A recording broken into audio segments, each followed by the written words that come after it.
Good day, distinguished viewers. Today we have the privilege of conversing with Dr. P. Srinivas Rao, a proactive academician with a remarkable career spanning over 32 years. As a highly accomplished administrator, he has successfully shaped academic institutions through the strategic implementation of technology and innovative planning. Dr. Srinivas possesses expertise in various domains such as academic administration, power branding, and integrated campus development. He brings a wealth of experience from his previous leadership roles, including vice president, CEO, dean, director, and executive dean, with a strong emphasis on driving integrated development. Having worked with renowned institutions and international collaborations, Dr. Srinivas has played a pivotal role as the Dean of India's first global MBA program. His contributions extend beyond academia as he has actively participated in national and international seminars, presenting technical papers, and sharing his insights. With his guidance, over 300 postgraduate and 200 undergraduate students have flourished under his mentorship. Dr. Srinivas' research interests encompass a wide range of subjects, including work life balance, knowledge transfer management, crisis management, learning organizations, motivations impact, service marketing, and tourism services. Currently, he is deeply engrossed in leveraging social media for innovation and providing the right educational resources to nurture the young minds of the nation. Additionally, Dr. Srinivas has authored several study manuals delving into the realms of marketing, finance, human resources, and the business environment.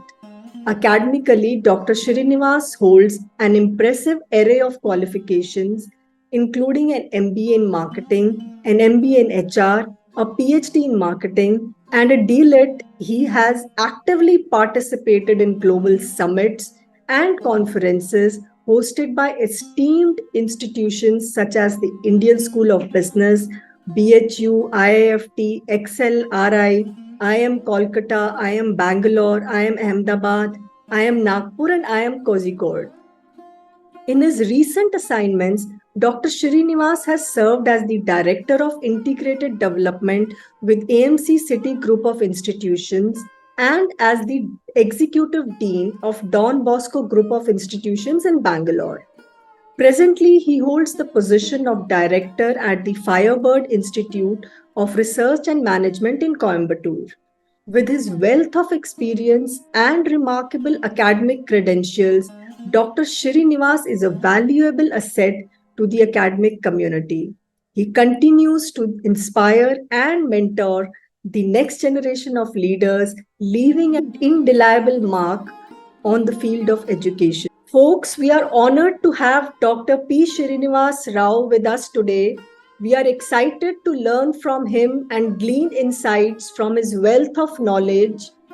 Dr. Srinivas, sir, I welcome you to the show. Thank you. Thank you very much. Yes, Thank sir. you very much. It's a pleasure to have a talk with you. Thank you, sir. Thank you. So, sir, we'll start with what inspired you to transition from the corporate world to the academic world, and what motivated you to stay in this field for over 32 years? Absolutely amazing question. And see, for every human being, you search for a comfortable zone. Yes.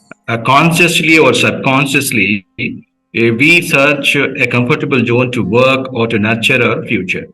Right. During my career, first 5 years, I was very enthusiastic to work with the corporate world, and I was doing very well. I was working across the country. Particularly, I started my career in New Delhi, and I was exposed to various cultures. And it was a hardcore, sales come marketing job what I had. That gave me really a multidimensional approach to my inbuilt strengths. And over a period of time, I was started traveling, and one of the college invited me as a guest, faculty to talk about sales and marketing. So it is fortunate that I got a lot of appreciation during my class. Right, And as a human being, you know that when you get appreciation, you love to stay in that domain. So right, subconsciously, something innate, inbuilt like was there from the very beginning. So initially, I was a guest faculty in visiting the different colleges and B schools and trying to address the students for the corporate world dimensions. right. Later on, it became my 100% profession, and I started doing my research. I got registered for my PhD. Slowly, I got transited. But if you ask me, it's not the money, it's not the anything else. It is a comfortable zone which inspires you to work, and work, and that's why I got into profession. But today I have a passion. First 5 years it was a comfortable zone, but late in 99 and 2000, I started doing a lot of research. Then I saw students are flourishing with my contribution. The institutions are flourishing. Then I realized that yes, I have some potential in academic field, and from that now onwards, keeps on building institutions, and it became passion to now for me. Wonderful, wonderful, sir. So, as an experienced administrator, what do you think are the most critical challenges that academic institutions face today, and how can they be addressed? Yes, absolutely. See, India is a very, very, big country comparing it to other nations, and we have various languages. Of course, we have the top public schools and so-called convent schools, and cosmopolitan cities. The big, big schools are there, but that's not the population what we have in India. India is a large, country, diversified area geographically. We have a challenges with the B category city and towns and rural cities where the education is not that much being nurtured with the technology, with the language. Fortunately, unfortunately, English becomes a part of our life. We cannot avoid, and the entire system runs through English language, and communication is very important. The biggest challenge that communication skills and possibility of exploring.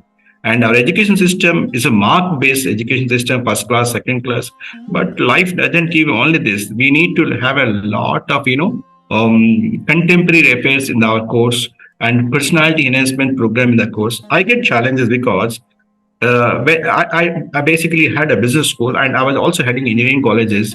Mhm. All the up to 12th class, we have mugging. How much you can mug, how much you can put the paper.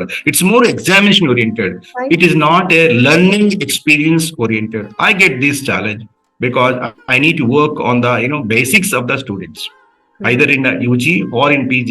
The basics are missing. Of course, the top class students who qualify, all the engineering exams and management aptitude tests and all, you don't require to put them. You require to guide them. But what happens to the mid segment of the students? There, I have a challenge in the area of communication skills, in the personality enhancement area.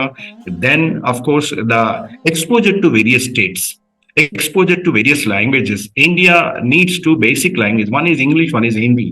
right, But anybody who knows Hindi is better always. right. But if you see, most of the people now it is okay. Of course, everybody speaks Hindi, but still, Hindi language is very important across the country. Yes, yes, great. So, sir, you have held various leadership positions in academic institutions. Can you share any memorable experiences or achievements that you're particularly proud of? Yes, always there are two things are there. Any student when he joins, he comes with a parent.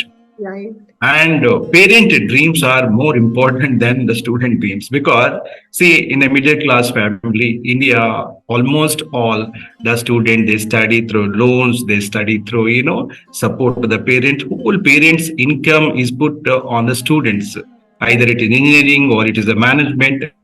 When we could place the students into topmost companies, or when give the when during the convocation, particularly when we hand over their degree, terminal degrees, either in masters or in engineering, when we hand over the degrees to the students, when the parent they attend, and I see the the heaven in their eyes. That's one. Second, that day when I hand over their placement orders, the companies which recruit them, and when we give the good amount of CTC, then I realize that is the most happiest thing. That, and most of the time I try this is with my team of people. I nurture the students to get a good jobs, and of course when I will turn around the entire institution to a productive and fruitful contribution to society, I feel too happy. And Right. it's not so easy. It's not so easy.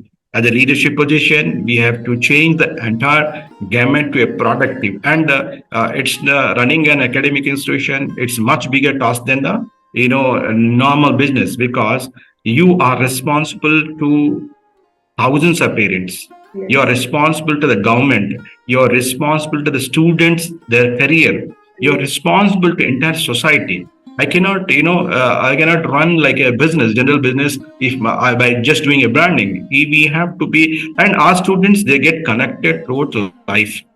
I remember most of my students whom I taught during 96, 98, they are the topmost, the senior, they carry no senior position like vice president, senior vice president, directors, board members. And just they call before they go to board meeting. Now also they call and they say, sir, today I have done like this and I have achieved it. They introduce their family, they introduce their kid, and that's where I get satisfaction. Sure. Wonderful. So, sir, your research interests are diverse, spanning areas such as work life balance, crisis management, and service marketing. Which research project has been your favorite and why? Some of the topics which you have taken, those are my academic interest. Right. There are different interests. Those are academic interests because I did my research in service area, particularly service marketing. I continued that, but over a period of time, as the environment changes, as the economics or what you call that business environment changes, then education environment changes, and the corporate world is looking for a big shift now. Particularly after the AI and the complete 4.0 standard, now we are moving to 5.0 standards of the industry. I feel that now my passion is shifting from general, management to now more on technology based management. I do a lot of research on nowadays on how to implement technology into common life. How do we implement technology with our regular curriculum? Such as now, for example, recently I worked a lot on the business analytics. Now, my main area is getting into shifted to business analytics, fintech, digital marketing, then supply operation and chain management. These are the new areas which is emerging in the market. Of course, chat GPT, I do a lot of research on that, how to streamline our knowledge, and how to create a new kind of contribution to the students and the academia. Right, right, right. So, sir, what advice would you give to young professionals who are just starting with their careers in the academic world? Absolutely. Either in academics or in industry, the Right, fundamentals are very same. I would like to, whenever a young guy is starting, you should focus more on hard work. You should right, not try to be, over smart, leaving the basics. The basics and foundation is very important. You should go through the right way, no shortcuts. Then after growing a certain period, then you can find out the tools of smart work, right, because without foundation, if anybody tries to find out the smart tools, they'll not grow, because there is an organic way of growth for every aspect. And after working with the smart tools or smart work, one should find out the network. So the world is today hard work plus smart work plus network. And these two, basic foundation, hard work and smart work, will give you an understanding that how best you can leverage your network.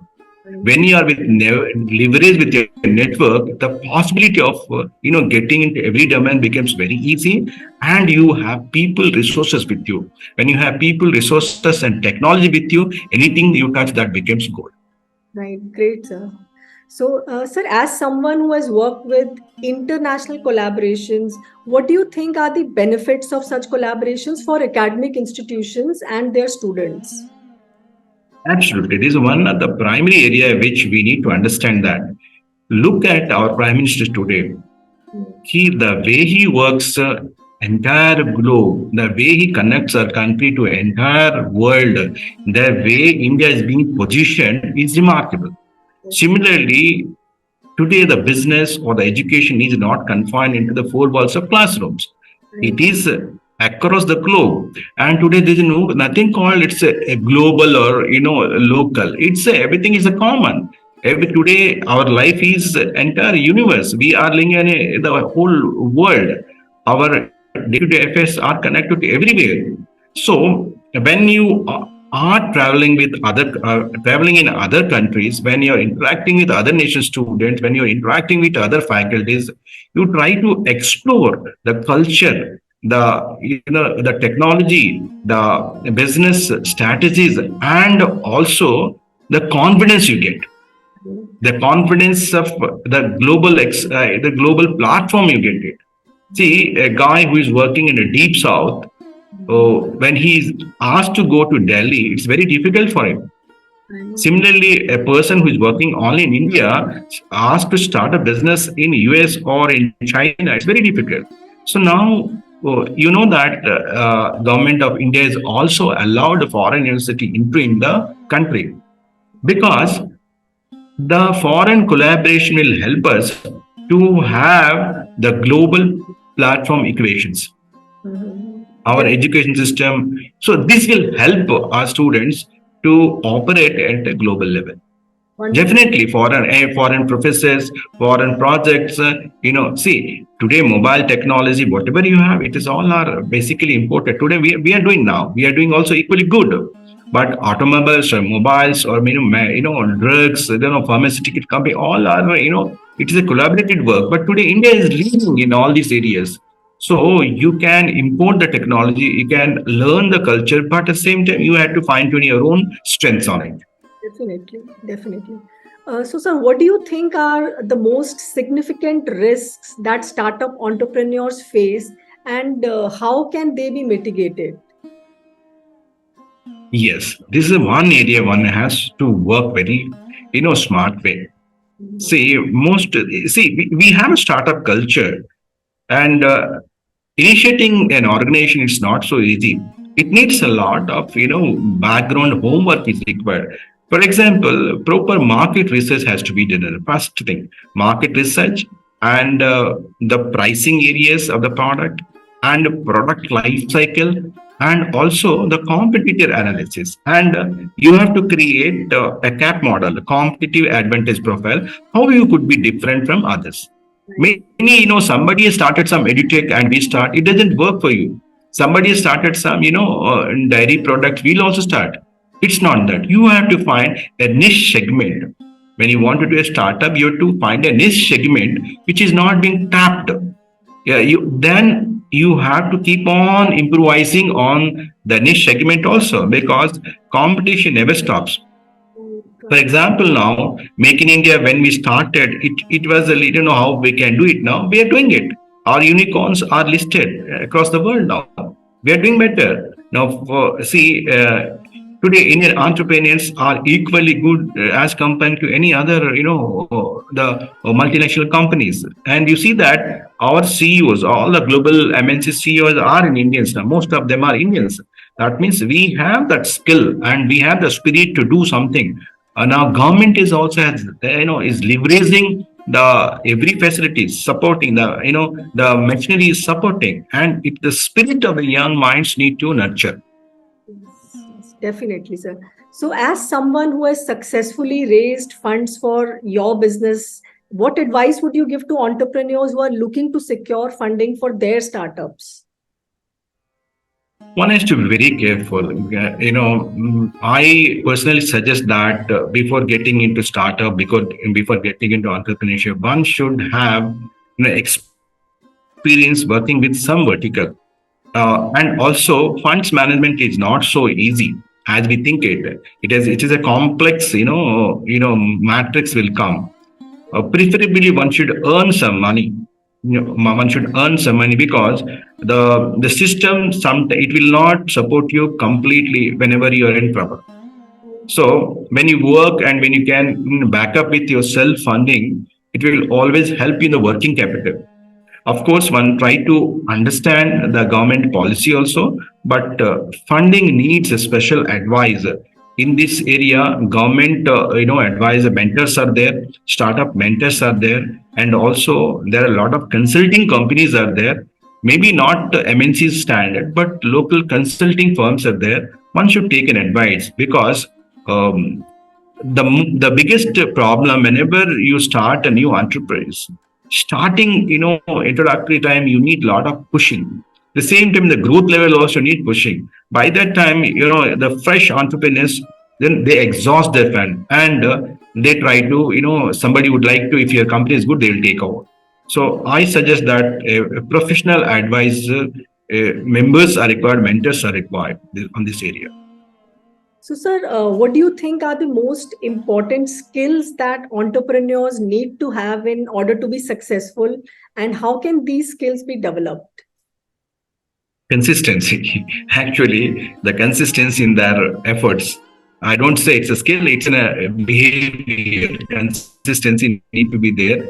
And of course, one need to be very innovative, creative, and should have a design thinking, organically. Because entrepreneurs cannot just escape from the innovation. They cannot escape from the creation. They cannot repeat what market is repeating. They have to be very creative. They need to be very innovative, and always create an inbuilt inspiration model with the, whenever they see that entrepreneurs, the large scale entrepreneurs also, they were never been to, large, by the starting time only, they have never been a large scale entrepreneurs. They can read a lot of, entrepreneurs, story. And like Ratan Tata ji always supports young entrepreneurs. Though he's a large scale entrepreneur, he understands organically that maybe Reliance, maybe Wipro, there are a lot of case studies are there. One should read it, and they should make a habit of adopting the best principles and trying to understand the big mistakes what entrepreneurs made and how they got into, problems. So this will help a young entrepreneur or any entrepreneur to, restructure their thinking pattern towards excellence. Super, super. So, finally, what is your vision for the future of your business, and what steps are you taking today to achieve these goals? Yes, I have. I always work in academia and as well as in other business models, which I prefer for the corporate connect and all. I prefer to be innovative always. And fortunately, unfortunately, I was not able to work on the economic model being into the profession, but always I worked with my product passion or service passion. So I have always that you need to work on three areas. One is you have to be innovative. Second, you need to be creative. Third, you have to be very, very inspiring role model to anyone. Either you're in a service sector or product manufacturing, whatever you call that, and you always need to keep a benchmark of excellence. There is no compromise in that. Either it is in a personal life, or it is a social life, or it is a professional life. The benchmark should be excellence only. People are respected, regarded, and accepted only excellence. You cannot be a common into the domain of the business. You have to be excellence. Super. Of course, I'm also learning at this time. Also learning, and there's no end for learning. And I feel that excellence is should be the mantra of beginning of any business. Great, great, great, sir. So, as we conclude this insightful session, I want to express my heartfelt appreciation to you, sir. We are truly inspired by the diverse topics covered, from academic administration to crisis management and work life balance to service marketing. Your expertise has enriched our understanding. Thank you, sir, for sharing your valuable knowledge. Thanks a lot. Thank you very much, Sonia ji. And this kind of interaction and this kind of, exploring the points of excellence always gives an inspiration to individual as well as to the society. I wish you all the best. You bring out many more people onto the board and talk to them, and and their experience can be, a great example for the young minds of this country. Thank you very much for inviting me onto your board and to have a wonderful discussion. I wish you all the best. Thank you so Namaskar. much. Namaskar. Thank you.